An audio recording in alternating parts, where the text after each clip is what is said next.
Hello everyone, welcome to Data Discovery. So today in this video we are going to prepare the project related to sentiment analysis. Over that we are going to use the LSTM model specifically.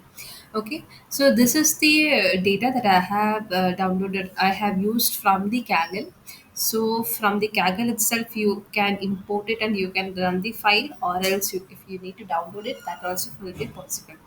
Okay, so what's this type of the data? It's usually in a review data, and the sentiment is given as positive, negative based on the movie reviews. Okay, so there are 50,000 movie reviews, and based on the sentiment has been given.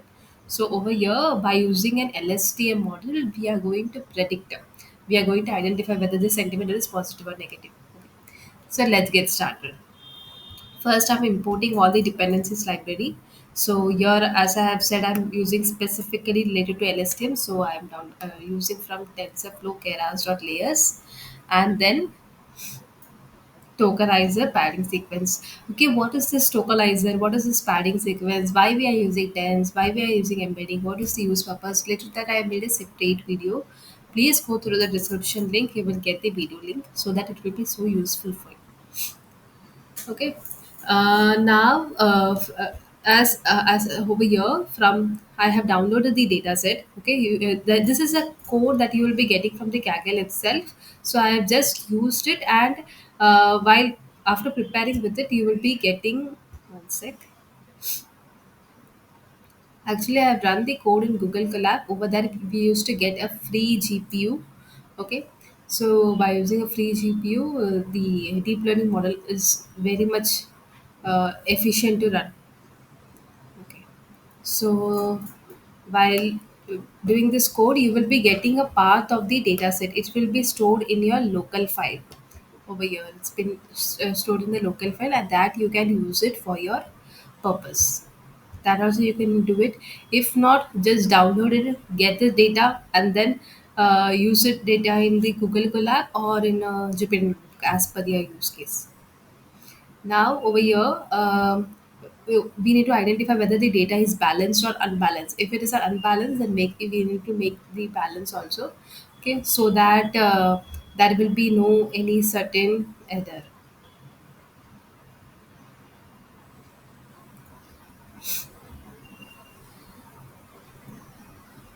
Unbalanced data may create some noise, so that it's a safer side if it's balanced, but the data itself given in the balance.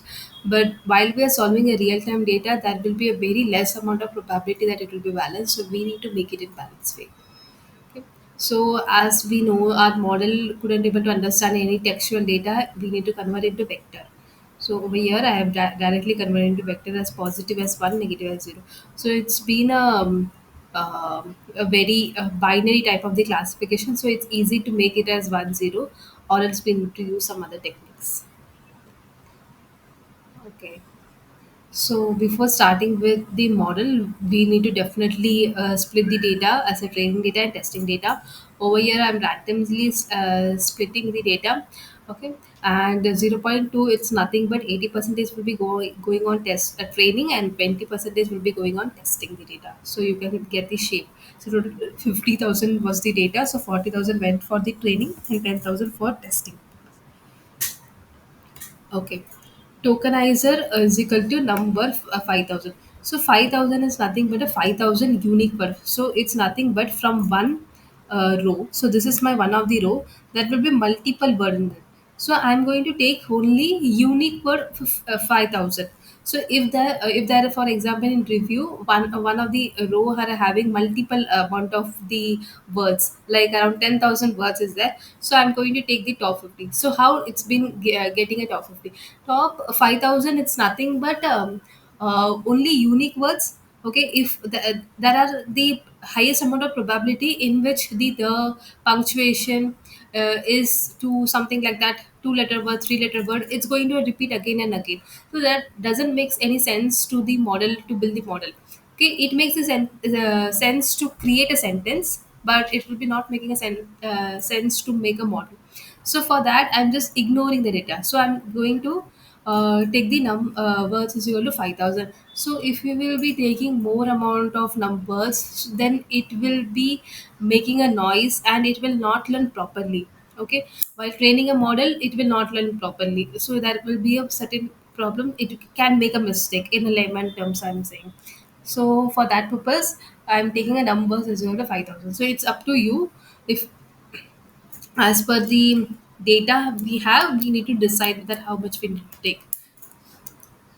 Okay, so our model doesn't understand any of the word in textual format. If we are training the model, or if we are testing the model, any of the thing, we need to convert into a embedding. We need to convert into a vector. Okay, so for that I'm just converting into a vector. So my reviews is completely in text format. The sentiment was also in a text format, but I have converted into a vector. But even a review also text format, so I convert to vector format. After converting into vector, you can see our it's having some 10 values like this.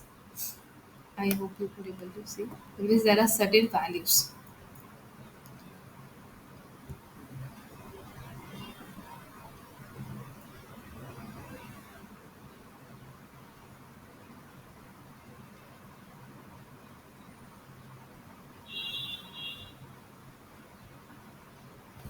Okay, so let's start with the LSTM model building. So before creating an LSTM model, we used to write the sequential in which the word, so it's nothing but it's sequence to sequence. It need to build. Like if we are building a cake, one layer after second layer, third layer. So we are building a cake in which it's having a three layers. You just imagine such a way. So first layer is an input layer, second layer is an LSTM layer, third layer is a dense layer. Dense layer is nothing but an output layer, in which it should be a fully connected layer. And over here we need to use the function. If here we can directly say it's a classification type of the problem, yes or no, positive or negative. So for that purpose I'm using an activation or sigmoid, otherwise some other activation function we need to use it. So dense is nothing but a fully connected layer and output layer. Okay, first one is nothing but an embedding layer, the input layer. Input dimension, how much I'm getting? 5,000. Output dimension 120 and input length 200. Okay, LSTM layer.